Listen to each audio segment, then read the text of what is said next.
Hello, this is TJR. I'm a musician and a music writer. And this is Robert Kinsler, and I'm a music writer and a musician. Getting together today to talk about the latest two advance singles from Greta Van Fleet, released, in advance of their forthcoming full-length album. Which is called Anthem of the Peaceful Army. Anthem of the Peaceful Army, yes. Try to say that 3 times fast. I'm not going to try. There had been a previous single that was released a little while back called When the Curtain Falls, but these two new singles were released fairly close together. They were. We haven't had a chance to really talk about them.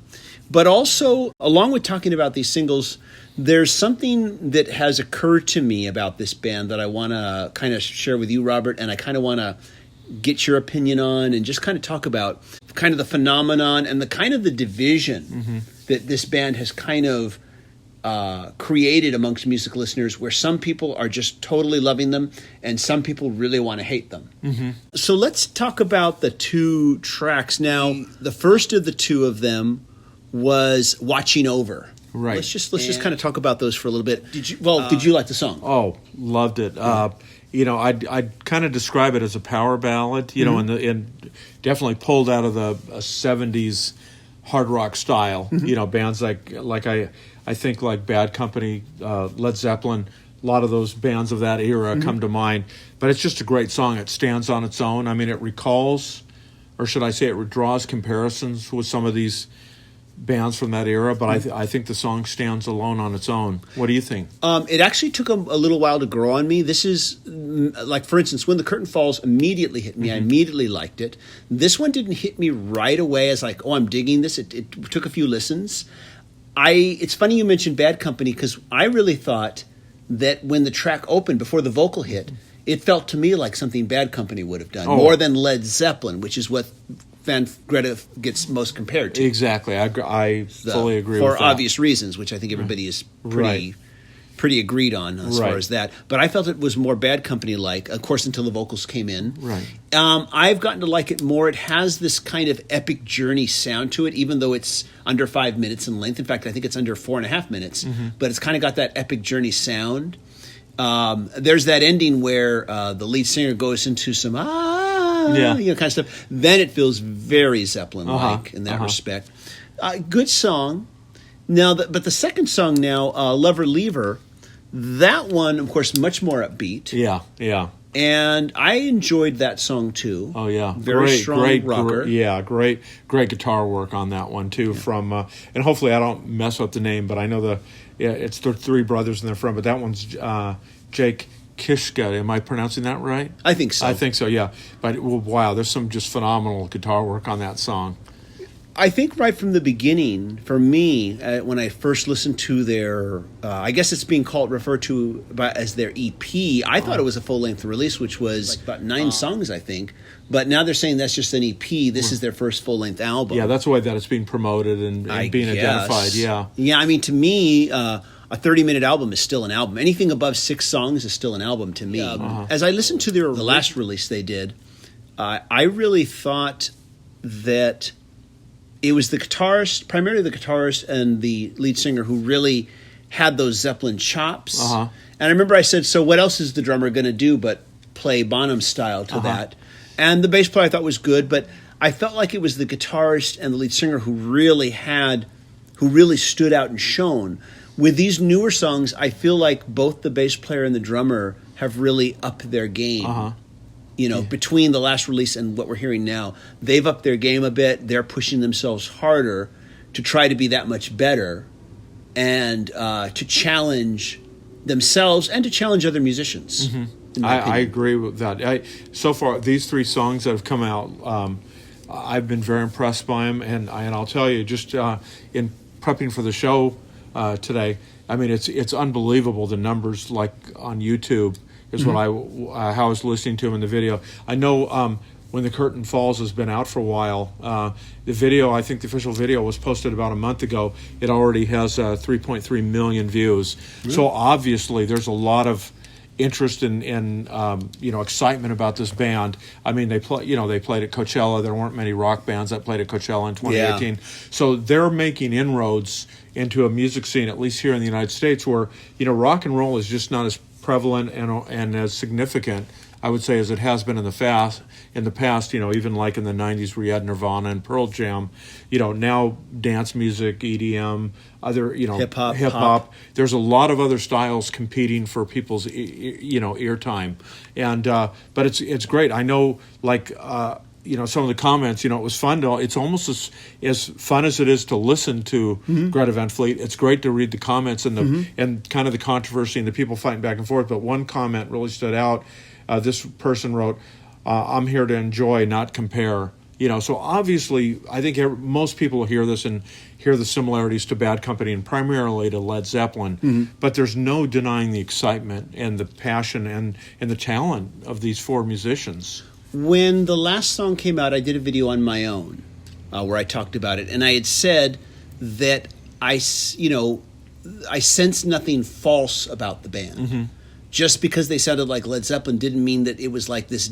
I didn't feel like it was a deliberate marketing tactic. I think if it was, I'd feel it. Yeah. I just felt like these are just for kids who are extremely good at their instruments. This is just the way they sound when they get together and play. It just happens to be this way.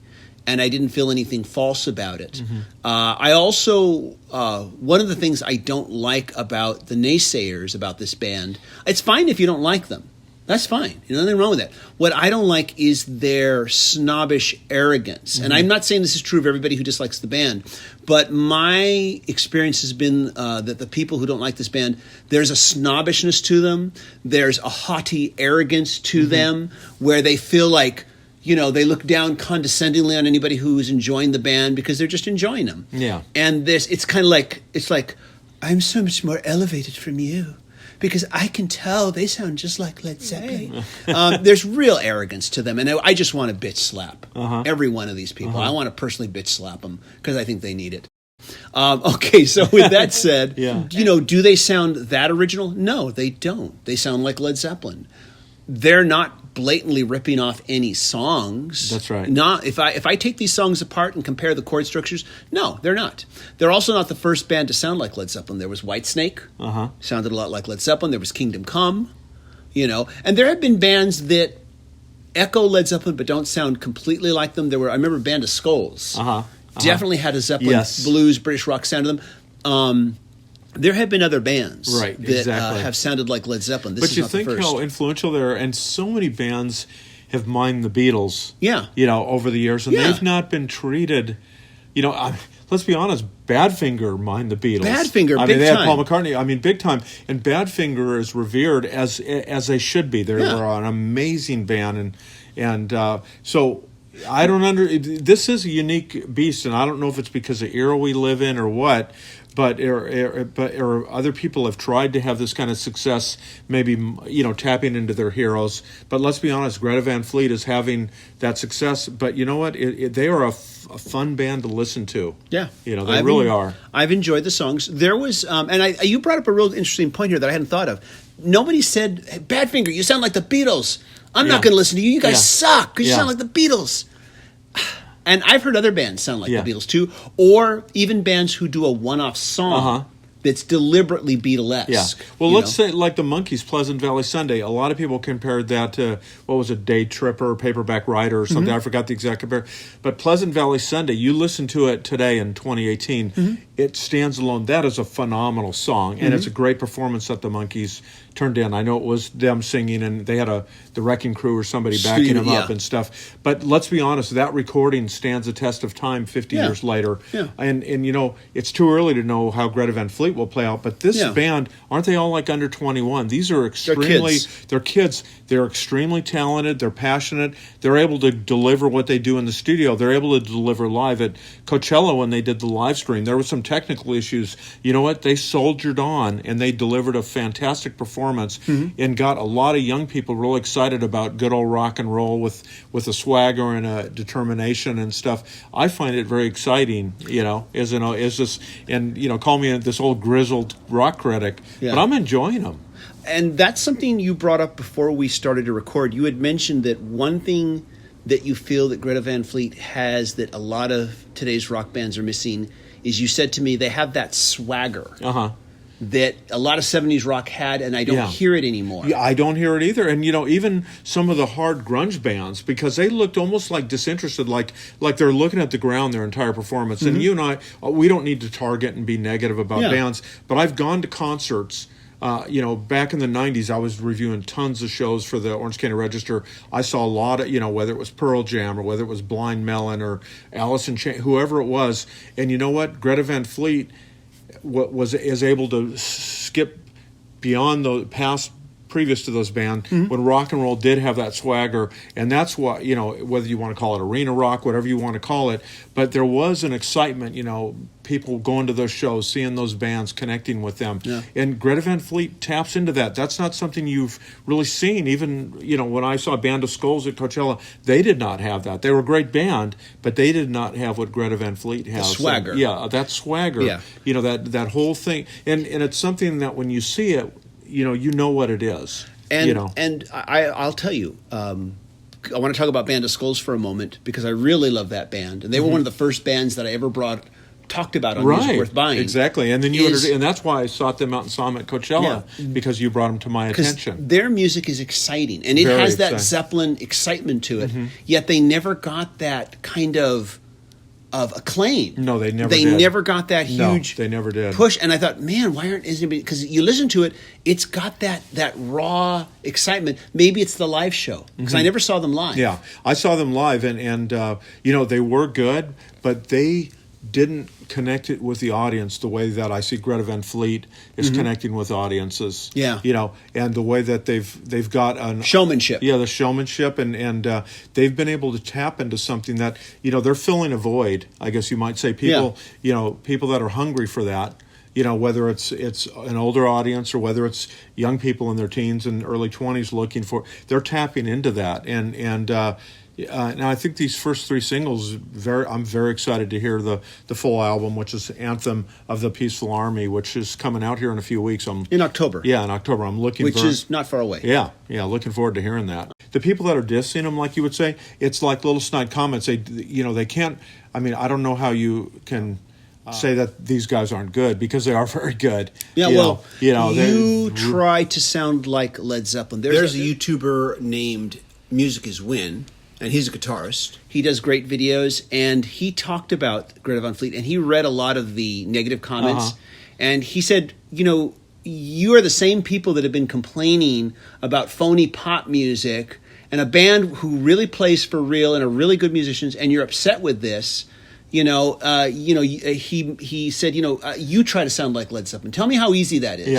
Just go ahead and do it. Could you sound as good as Led Zeppelin in your 20s? You wish you could. Yeah, exactly. And I'm sure you can't. Yeah. And he really just reamed the naysayers. And once again, nothing wrong if you dislike the band, but leave the rest of us in peace. You're not superior. Exactly. Because you don't like this band. It doesn't make you superior. Now, that brings me to something I want to talk about. I want to ask you what you think. I want to ask everybody listening what they think. And this is where the title of this video comes from. Anthony Fantana, the Needle Drop, who is the god of music reviews on YouTube. He's got, of course, an amazing channel. And he has talked about that band. Now, he has said they annoy him. But now, Anthony Fantana, unlike a lot of people, doesn't begrudge anybody if they like them. His attitude is, if you like them, great. I'm glad you're enjoying them. He just says, I find it annoying that they sound just like Led Zeppelin. And he says, and I like Led Zeppelin.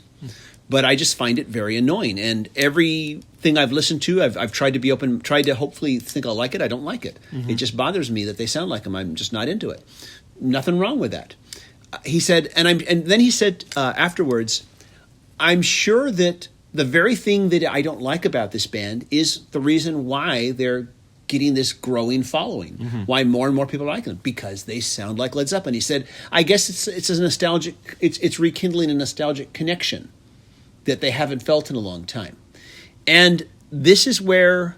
But how do you explain when you see kids who were born years after Led Zeppelin broke up into it? I think it's deeper than that, because I did think that initially.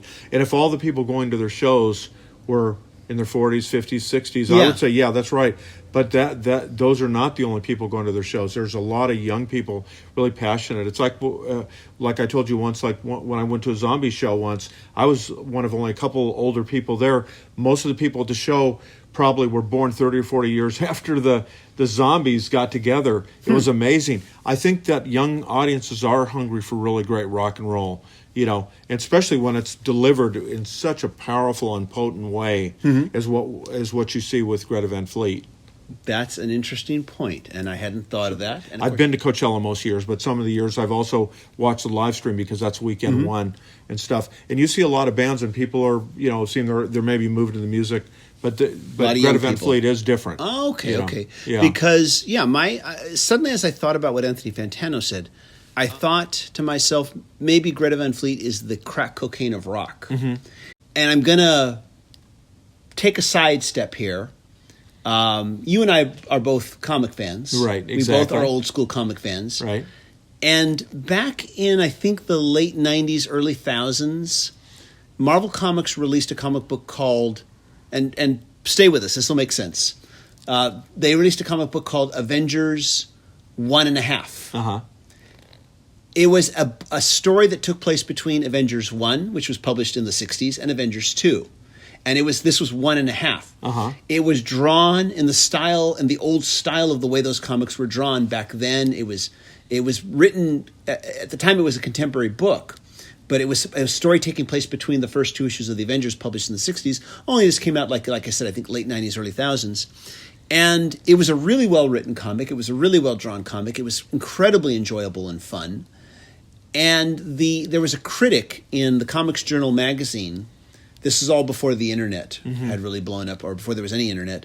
There was a critic in the Comics Journal magazine who basically said, anything that can make me feel the way I did when I was a kid, sitting in my treehouse, reading these Marvel comics when they were brand new, without having to take anything illegal, and just anything illegal is pretty good in my book. And he said, however, I do feel like books like this are the crack cocaine of comics.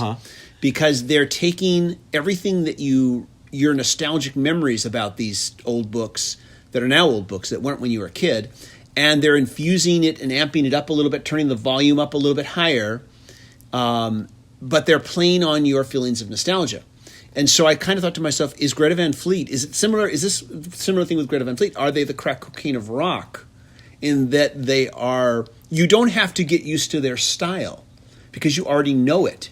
You've lived with it with all these Zeppelin records. And I don't know how many of these kids have never heard Zeppelin before, and they're hearing this style for the first time with Greta Van Fleet, or if their parents raised them on a diet of 70s rock, including Led Zeppelin, so they're tuning in for that. I don't know. To be sure, we can't know that. Yeah, that I don't know. I can't. But I kind of wanted to ask this question. Are they kind of the crack... I'm going to play devil's advocate here. Even though I like the band, I'm going to play devil's advocate. Are they the crack cocaine of rock? I'm not saying the songs aren't good, but is the fact that they sound so much like Led Zeppelin, is it unintentional? And I'm not saying it was intentional. It's calculated. If I thought it was calculated, I think I'd know and I wouldn't care for the band. But is it in some way unintentionally? Like I said, it's tapping into people's feelings of nostalgia and taking it maybe to a slightly different place, because they're not exactly like Led Zeppelin. Yeah. Not exactly. Not if you really examine it, but they are a lot. And neither was Whitesnake, and neither was Kingdom Come, and the other bands I mentioned. But is that part of is that what it is? Are they the crack cocaine of rock? What do you think? Yeah, you're throwing a lot at me, but I think that's. And I've been agreeing with you a lot this episode. I think we both have, but I think there's something to that. I mean, I think, I'm because it's interesting the way you pose that question. When I first heard Radiohead, Beyond Creep, Creep sounded a lot like, it was unique, but it sounded more in tune with like some of the alternative rock of the early 90s. Yeah. But things like Karma Police or Weird Fishes, or off End Rainbows. I mean, definitely Radiohead was throwing some new things at you.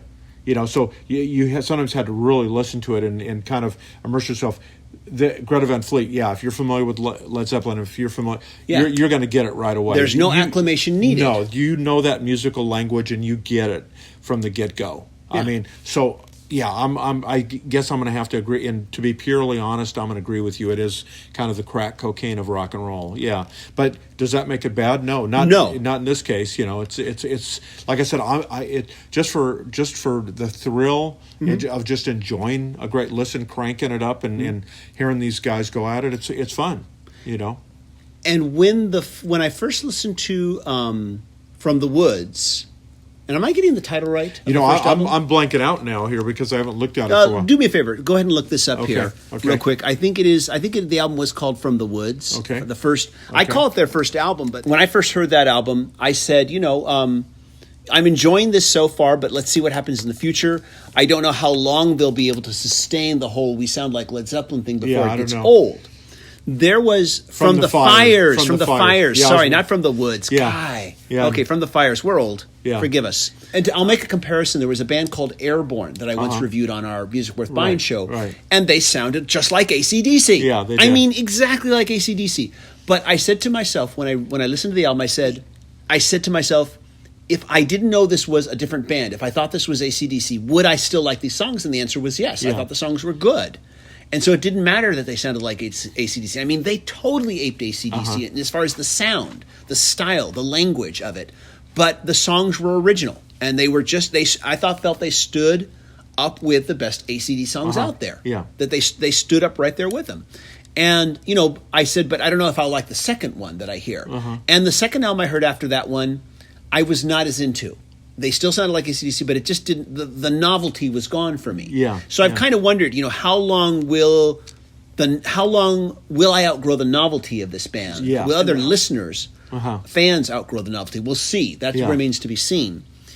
And I also said I hope that they will find their own sound in time. Yeah. Although that may never happen. It may be that this is just what they do best and they're just going to keep doing it. It may be that they evolve and start writing music that's their own, that sounds less like Led Zeppelin. Yeah. And if that happens, that fan base could turn on them. Yeah.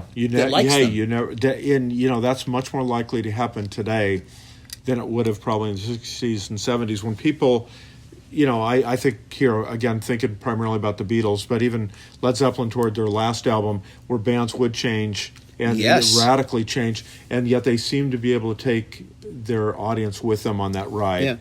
Yeah. And Queen did that. Obviously, U2's done it, although U2's sound, I don't think, is radically radically different now as compared to like the Beatles at the beginning to the end. Yeah. So, but it'll be interesting to see what happens with their fans. Yeah, if anything changes. So then let me get back to the AC/DC clone band that I mentioned. Okay. And like I said, I have no problem calling Greta Van Fleet a Led Zeppelin clone band, I mean, to a certain extent. The same thing with Airborne, which I enjoyed. But Airborne, of course, didn't get that huge success the way we're seeing with Greta Van Fleet, even though they were basically doing the same thing. They sounded like AC/DC. I felt it was authentic with Airborne. I felt that it was not calculated. That's just the way they sounded.